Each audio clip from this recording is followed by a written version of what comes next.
Thanks for stopping by, man. How was the show last night? It was fantastic. Yeah, we were just talking about the Paramount Theater. Insanely beautiful, and to kind of stand on stage and sing into that theater, it's pretty amazing. Visually, it's got to be great from the stage. Oh my gosh. Yeah. I mean, yeah, the ceiling also, and it just keeps going. And yeah, I think, we had never really played a hall that was sort of like that big. It's big, yeah. It's big. Yeah. And it feels, something about the architecture also of the space. It just like feels pretty grand. So, it really does. Yeah, to be on stage is I pretty opened cool. up for Mike Epps there a while back. Yeah, I do stand up, Cool. And same thing though.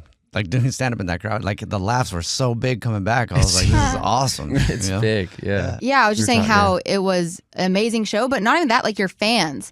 Like I've been to a few shows there before, but yours, like they're just such a vibe. There was a girl with a fan and it was getting hot and she was fanning everyone around her. I was like, thanks girl. Like I was feeling great. And then the girl in front of me was just like bobbing and dancing and having like the best time with her boyfriend. I was like, this is like a community. It's like just a vibe. Like it's I don't know. It was nice. It was fun. That's cool to hear. I feel like on stage, you're kind of, you can be in your head a little bit, but last night I didn't feel that way too much. And also meeting people after the show too. Everybody was so cool and it was great. It was a really fun night. Did it ever get scary? Yeah, every single time. Every time, okay, right? Cool. Every time it's scary. Yeah. Well, I was every going to ask you, time. what do you get in your head the most about on stage when you're performing? Being in my head, I guess. Yeah. Trying to like I know get that out feeling, yeah, as much as possible yeah. and trying to sort of like, obviously you're trying to like technically do things well. And I feel like we're still pretty early on in this tour. And, but sometimes, the best moments of any show I feel like is when you kind of go outside the lines a little bit. And I feel like people can kind of pick up on that stuff. Yeah. And it feels good when you're loose like that, It right? does. Because I understand what you mean by being in your head and then being like, oh, I'm in my head. I'm paying too much attention to this stuff that I shouldn't be paying attention to. Get out of your head. Now you're stuck in two heads, basically. You know what I mean? Like you're stuck really in the box. You're like, okay, now I need to get out of that head to get out of this head. Exactly. Yeah, so when you do break from that, it is like a nice freeing little thing. And you're like, Yeah. I can do this, no problem, right? Yeah, I think there's a great like Jack Nicholson quote about being on set where it's like 80% of the job is just relaxing. And if you can just do that, you're like so far ahead already. Yeah. So Yeah. being able to really truly relax it's hard. Yeah. It's hard. Did you start acting or music first? I guess I did like theater camps when I was a kid and would make movies with my little sister on my dad's camera and did some music stuff. I saw the movie School of Rock. Yeah, I love It was that like, movie. I want to try that. And so started playing music with my friends. And that was maybe when I was in like 6th or 7th grade. Oh, wow. Just kind of been doing both Yeah. ever since. And School of Rock doesn't get enough credit. I think that like there is a generation of musicians who started because of that movie.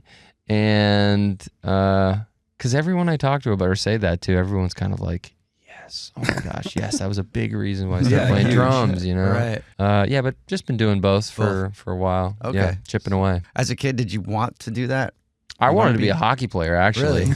Yeah, I was pretty excited Did you about play hockey. Yeah, I played hockey for a while. I played for when my dad was a big hockey player and coached, was a coach of our team. Played from maybe like, I don't know, maybe 4th grade till basically high school. I stopped playing.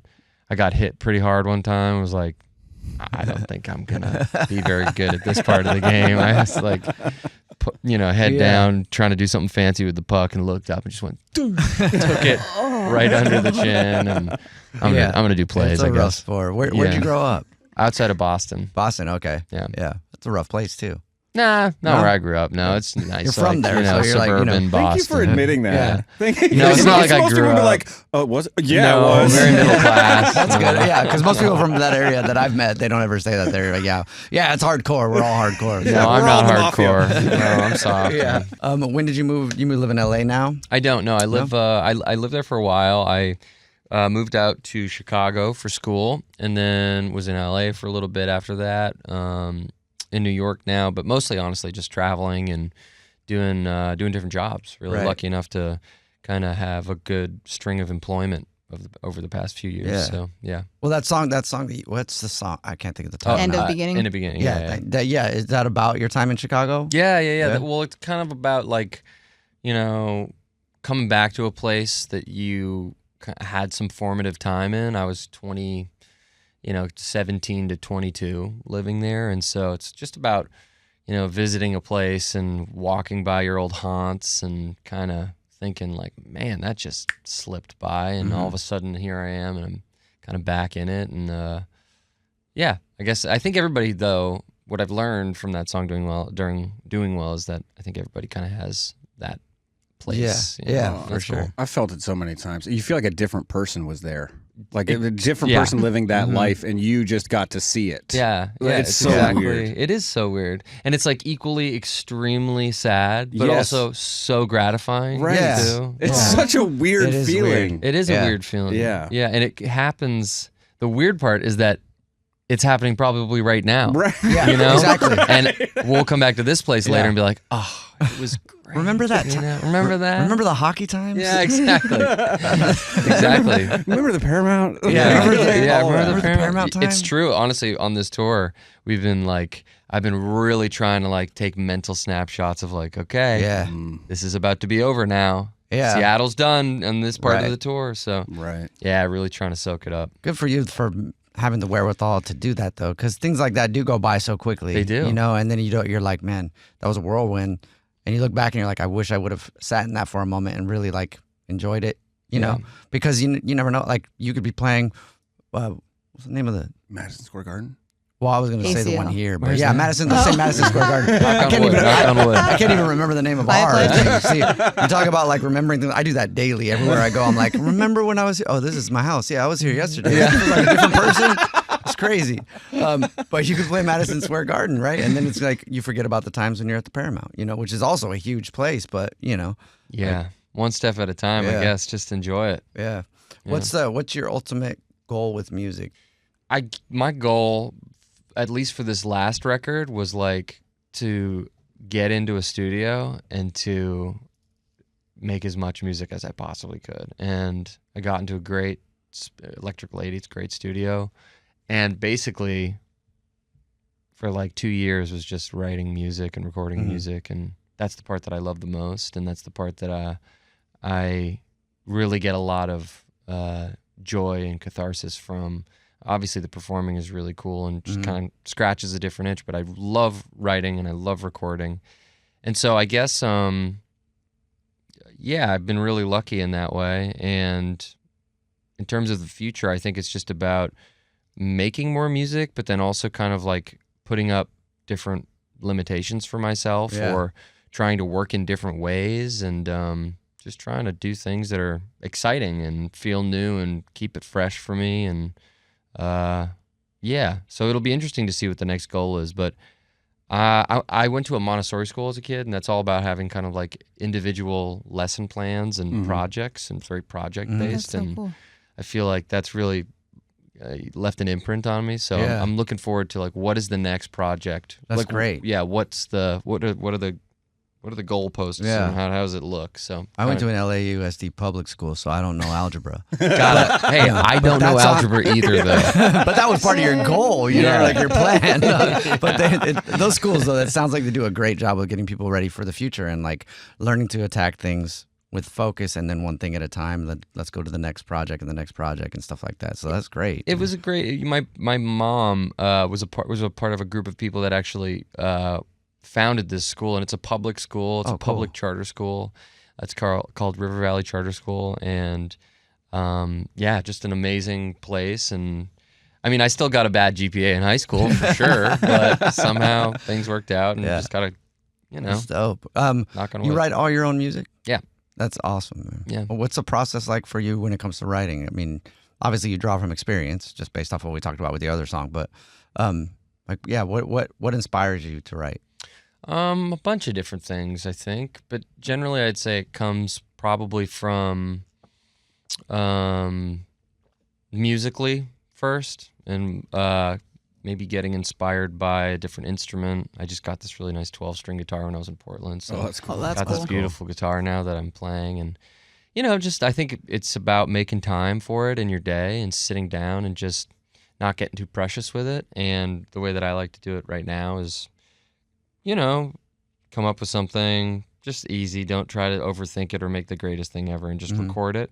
And then in a couple months, if I get a chance to go to a studio, it's nice to be able to flip through. Oh yeah, what is this? And generally, the ideas that are actually good stick around and you remember, and then you can kind of flesh them out once you get to the studio. I think in the past, I would try to record things by myself at home and get really stumped because of my inability to technically produce some of these things, with the limitations that you have in a home studio. But, when you have some more hands on deck and you're working with like a professional engineer and you're able to kind of like do things a little bit more quickly. And I'm a very quick and impatient man sometimes. So you're describing my afternoons. We got to move, got to move. I've started making music just 2 years ago. I got into it, so, but I'm doing most of the stuff by myself at home. It can be hard. It is hard, and it can be very frustrating at times. Yeah, and it can stop the train. Yeah. And so you want to just like kind of keep that going. So I found the best way to do that is to catalog the ideas.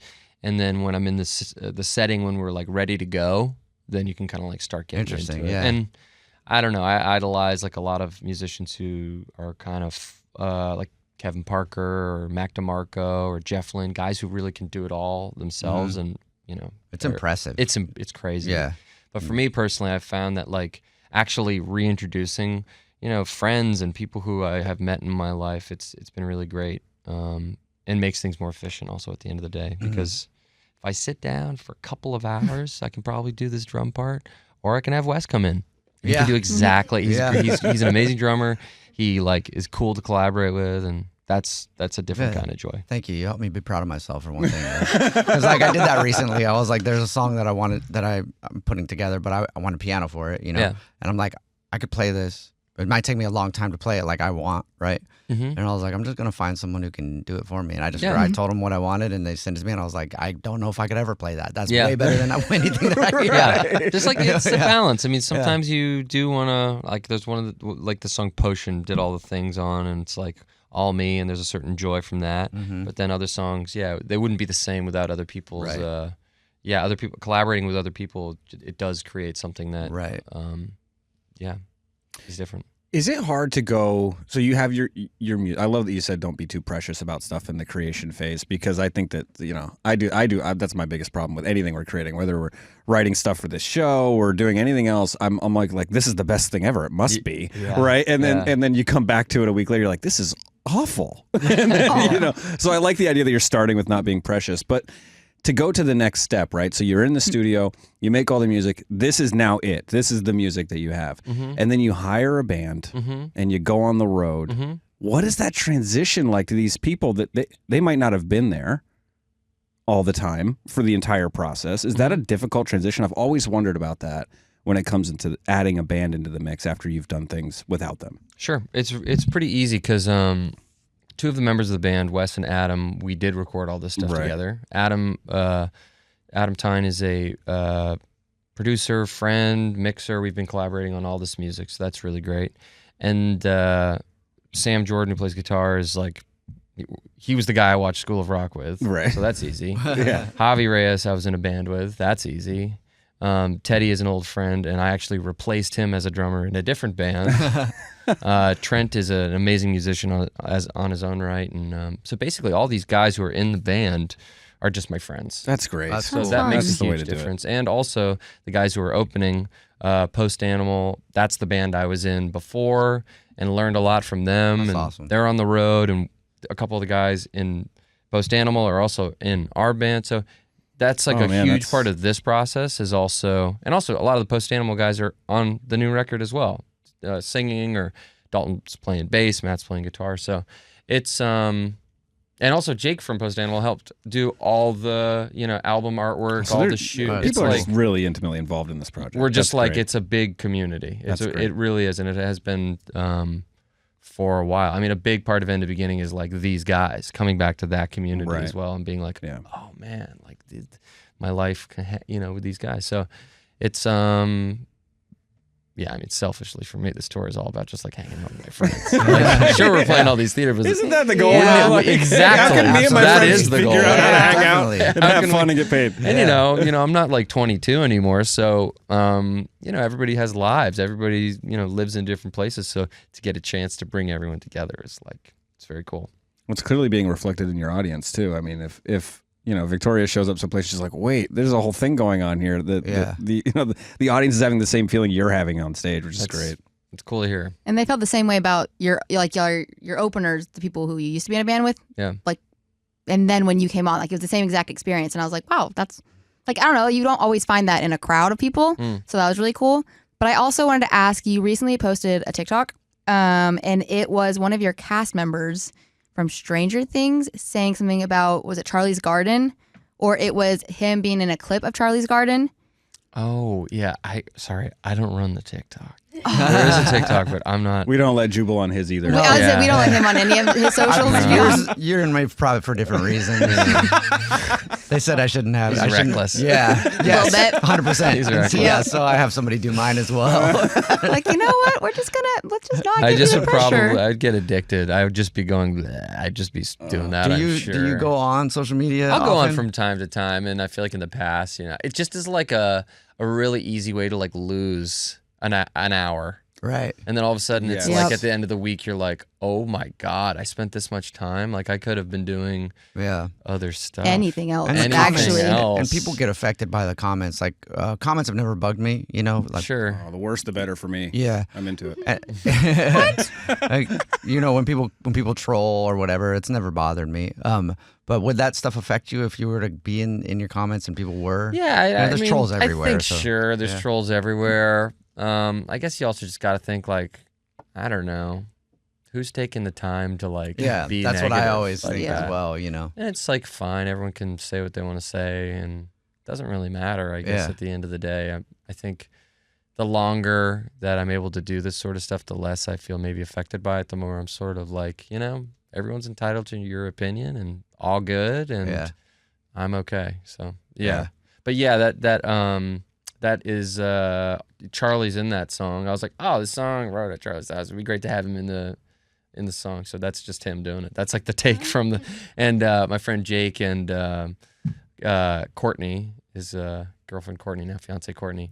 They were in the studio that day. They were filming, doing some like BTS stuff, and they just happened to. Catch Charlie it. came in. I was like, oh, you should come in and do this thing, and they caught it, and we were like, oh, we got to put that in the little visualizer thing. You are just having fun. Yeah, You're that's just cool. hanging That's out. like the best thing, Great. though. Yeah, It's that's so awesome. fun. Yeah. It's so refreshing to hear because I feel like people just having fun and making things is not really happening as much as maybe we used to think it was. Yeah. And I think now if everything feels, not everything, I'm not trying to crap on anybody, but things feel very manufactured a lot of times. And it just seems like you're having fun and hanging out and doing the thing. I do think that people really want that. Right. I do, personally. I do too. I That's really, why I'm so refreshed by you. I think like trying to like make the sort of art that you hope could exist in the world. And I also like a lot of the music I was inspired by from the past. I think it's pretty clear that I'm inspired from, music from the past. And I think a lot of the charm to that music is the fact that they couldn't just like at the end of the process tune everything. Yeah. Totally iron everything out. And I Yeah. don't think you should just like disregard modern tools. That's No, not what not I'm at saying at all, all. yeah. But I do think that you should sort of, in some way or shape or form, just embrace whatever it is, the thing that makes you, Yeah. and try to, or any mistakes sometimes. Those Yeah. can be the best part of things. Exactly. Like Sting sitting on the piano at the beginning of Roxanne or whatever, and you hear that. What is that? Yeah. Yeah, Yeah, I think those are the and- things that like add a little something to it Yeah. and make it different because Exactly. anyone now can do something that's perfect. Exactly. I mean, doors opening and closing in the back of Guns N' Roses songs. Yeah. The sound of tape. You know what Yeah. I mean? Just like to record on tape, it's just so much warmer. We have a studio here in town that Nirvana did an album on, and so did Foo Fighters did their first album, and they have a whole like the 2-inch tape. Like they do everything on 2-inch tape. They have a digital version of it too, but like to hear the music that comes out of there is insane. Yeah. It's a different It is. It's a different whole thing. Yeah. Not That's the saying thing, that it we did makes all you- this to tape, you know.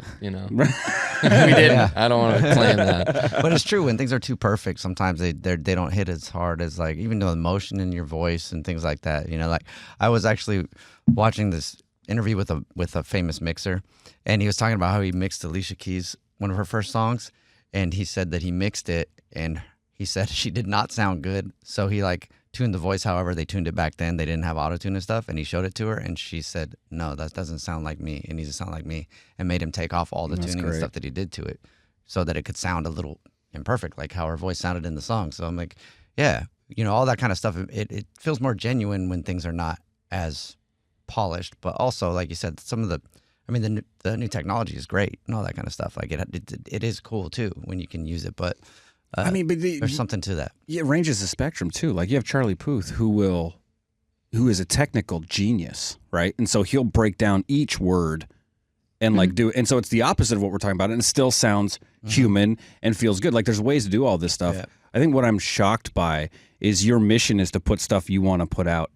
The things you want to see. That's the key. And how it sells or what it does, great if it does, and if it doesn't, it's okay because you did the thing you wanted to do. Yeah. I guess it's like coming also though from like a big place of privilege, really, because this is like my side project. Right. This is like my hobby. Yeah. This is like the thing that I do because it's fun for me to do. And it's cool that it's like having some success, and it's cool that people like it, but it's also, if like you don't like it, that's also cool too. And I guess like being able to have the security of like this other job and working on Stranger Things for as long as I had, it's I'm just pretty lucky to be able to have that too. So it's not lost on me that the music business is a really difficult business, and I think like it can just be really hard to take a risk. I mean, I feel that way. I think everybody does feel that way. So